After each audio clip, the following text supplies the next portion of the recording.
1960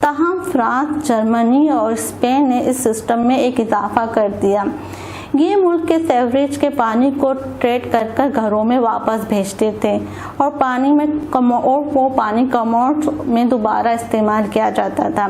آج یورپ کے 9% گھروں میں پانی کی 2 لائنیں بچھائی جاتی ہیں۔ پہلی لائن میں صاف پانی سپلائی کیا جاتا ہے تو وہ لوگ پیتے ہیں اور اسے کھانا پکاتے ہیں، جبکہ دوسری لائنز میں ٹریٹمنٹ شدہ پانی ہوتا ہے۔ یہ پانی ہاتھ اور روزمرہ ٹوائلٹس اور لانڈری اور گیراج میں استعمال ہوتا ہے۔ یورپ میں حکومتیں ہر گھر سے پانی کا بل وصول کرتی ہیں۔ بل پانی میں کفایت شعاری کی بھی عادت ڈالتا ہے اور حکومت کی آمدنی میں بھی اضافہ ہوتا ہے۔ ہم مانے نہ مانے لیکن پاکستان کا سب سے بڑا مسئلہ گندگی ہے۔ یہ کرپشن، ناانصافی اور عدم مساوات سے بھی بڑا ایشو ہے، کیونکہ یہاں پہ ہم لوگوں کا کوئی سیوریج نظام صحیح نہیں ہے۔ آپ کو میرا یہ جاوید چودھری کا آدھا کالم سمجھانے کا مقصد یہی ہے کہ آج آپ دیکھ رہے کہ کراچی اور پھر اس کے بعد آج جو لاہور کا حال ہے وہ ہمارے سب کے سامنے، ہر جگہ گٹریں بھری ہوئی ہے، ہر جگہ گندگی کی وجہ سے بہت ہی انسان پریشانی میں ہو گیا ہے، بہت ہی غلط ایشو پڑ رہا ہے۔ دراصل اس کی وجہ کیا ہے؟ کیونکہ وہاں پہ بھی سیوریج انتظام صحیح نہیں ہے۔ ایکچولی ہوتا یہ ہے کہ جس جگہ پہ پہلے ایک گھر تھا وہاں پہ پھر اپارٹمنٹس بنا دیے جاتے اور نظام جو ہوتا ہے سیوریج کا وہ اسی طریقے سے رکھا ہوا ہوتا ہے کہ جیسے پہلے ہوتا ہے۔ تو آپ اس سے اندازہ لگا لیجئے کہ جب ایک گھر کے اندر 10 افراد رہ رہے وہاں پہ آپ ایک اپارٹمنٹس کھڑا کر دیتے اور ایک فلیٹ کے اندر یہ کہنا چاہیے کہ ایک فلور میں 10 فلیٹس ہوتے ہیں، 5 فلیٹ میں لوگ رہ رہے ہوتے ہیں، اب اس کا سیوریج نظام کہاں جائے گا؟ اب وہ ایک لائن ہوتی ہے، اس میں سب کا پانی جا رہا ہوتا ہے تو وہ کتنا برداشت کرے گا؟ وہ برداشت نہیں ہو پاتا۔ پھر وہ یہ ہوتا ہے کہ ہمارے جو مین ہولس وغیرہ ہوتے ہیں اس میں سے پانی باہر آنا شروع ہو جاتے ہیں۔ دوسری بات کا دھیان میں آپ کا اس سائڈ پہ لے جاؤں گی کہ اگر وہاں پہ اب یہ بھی دیکھا جائے تو اتنے بڑے جو نالوں کے جو ایریے تھے وہاں پہ بھی گھر بنا دیے گئے، لوگوں کو آباد کر دیا گیا بنا وجہ دیکھے۔ اب وہ پانی جب وہاں پہ جایا جاتا ہے، کیونکہ ڈھلان جو ہوتی ہے، اگر آپ ایک دیکھ لیجئے کہ آپ اپنے گھر کو بھی اگر جب صاف کرتے ہیں یا پانی سے دھوتے تو ایک جگہ پہ پانی جمع ہونا شروع ہو جاتا ہے، وہ ڈھلان کہلاتی ہے جس جگہ پہ وہ پانی بالکل جمع ہونا شروع ہو جاتا ہے۔ تو بیسک بات یہ ہے کہ نالوں کے اوپر گھر بنے ہوئے ہوتے ہیں، اب جب بارش ہوئی پانی جمع ہونا شروع ہوا تو بہہ کر جب نالے کی سائڈ گیا تو وہ گھروں میں گیا، اور گھروں میں گیا تو لوگوں کے گھر تباہ ہو گئے، گھروں کے فرنیچر خراب ہو گئے، لوگوں کا رہنا خراب ہو گیا۔ بیسک بات یہی ہے کہ یہاں پہ ہماری مردم شماری صحیح طرح سے کی نہیں جاتی۔ مردم شماری بہت ضروری ہوتی ہے، جس میں مردم شماری میں بھی میں یہ کہنا ضروری سمجھوں گی کہ لوگ کھا جاتے ہیں۔ لوگ اتنی آبادی بڑھ چکی ہے کراچی کی بھی کہ سیوریج کا انتظام وہاں پہ کرپٹ کر دیا گیا ہے، کچھ سمجھ نہیں آ رہا کہ کہاں سے پانی آ رہا ہے اور کہاں جانا تھا اور کہاں چلا گیا۔ سیوریج کے انتظام کے ساتھ ساتھ ہمارا بلدیہ کا انتظام بھی بہت گندا ہو چکا ہے، کیونکہ وہاں پہ کوئی کچرا اٹھانے ہی نہیں آ رہا۔ اور تھوڑا اگر یہ دیکھا جائے تو ان سب کے حالات کے ذمہ دار ہم خود بھی ہیں، کیونکہ ہم جب کراچی میں دیکھتے ہیں کہ ہم لوگ کچرا خود ہی ایسے پھینک دیتے ہیں، کچرا ایسے گلیوں میں جا رہا ہوتا ہے تو وہ کہاں جائے گا؟ اور وہ بارش ہوئی تو وہ بہہ کر نالوں میں ہی گیا اور نالے بھر گئے، چوک ہو گئے اور پھر وہ پانی گھروں میں آیا۔ اب بھی اس کا حل یہی ہے کہ جب اگر ایک طرح سے دیکھا جائے کہ ہمارا وہاں پہ کوئی حال پرسان نہیں ہے، ایک طرح اگر یہ دیکھا جائے کہ ہماری جو قوم تھے، پاکستانی قوم، وہ جذباتی ہیں اور وہ جذبات میں آ کر ہی فیصلہ کرتی ہے، اور سیاست میں بھی یہی ہوا ہے کہ ہم نے جذبات میں آ کر ووٹ دینا ہے اور بس کچھ نہیں، پھر اس کے بعد ہم اپنے سارے غم بھول جاتے کہ اس بندے نے کیا کیا۔ ہماری جو سیاست ہے وہ گول سرکل میں گھوم رہی۔ سیاست میں آنے والے لوگوں نے صرف ووٹ لینے سے پہلے بھی باتیں کی ہے، ووٹ لے کر بھی باتیں کی ہے، اور حکومت میں آ کر بھی باتیں کی ہیں۔ تھوڑا ہمیں یہاں پہ یہ کرنا ہوگا کہ ہمیں اپنے سیلف سروس خود ہی سب کچھ کرنا ہوگا۔ پہلے تو ہمیں خود سسٹم صحیح کرنا ہوگا کہ ہمیں کچرا ڈسٹ بین میں ڈالنا ہے، بڑے بڑے گاربیج ڈرم میں ڈالنا ہے، تاکہ یہ گندگی آگے نہ پھیلے، نہ ہیضہ ہونا اس طرح کی گندگی پھیلے گی تو نہ ہی وہ پانی کو چوک کرے گی۔ پہلے نظام ہمیں یہی کرنا ہے کہ ہمیں کچرے کا صحیح طرح سے اپنا پراپر پھینکنے کا کرنا ہے.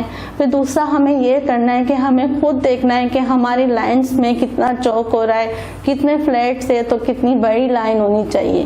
یہ سب چیزیں اب ہمیں خود کرنا پڑے گی, کیونکہ اب تو یہی ہے جو آج لاہور کا بھی میں نے حال دیکھا کہ اب حکومت سے تو کیا کہیں, اب یہی ہے کہ عوام کو خود اٹھنا ہوگا, اپنے جذبات پہ قابو رکھنا ہوگا. آئی ہوپ آج کا آپ کو میرا یہ موضوع پسند آیا ہوگا اور آپ کو یہ کالم بھی پسند آیا ہوگا جو میں نے جاوید چودھری کا آپ لوگوں کے ساتھ شیئر کیا. میں نے شارٹ شیئر کیا ہے تاکہ میری ویڈیو سے آپ بور نہ ہو, ٹھیک ہے. تو اگر آپ کو پورا یہ کالم پڑھنا ہے تو میرے ڈسکرپشن میں آپ کو لنک مل جائے گا, آپ جا کے جاوید چودھری صاحب کا پورا کالم پڑھ لیجئے گا. اور اگر آپ کو میری یہ ویڈیو پسند آئی تو پلیز ضروری آپ لائک کیجئے گا اور مجھ کو دعاؤں میں یاد رکھیے گا. اللہ حافظ.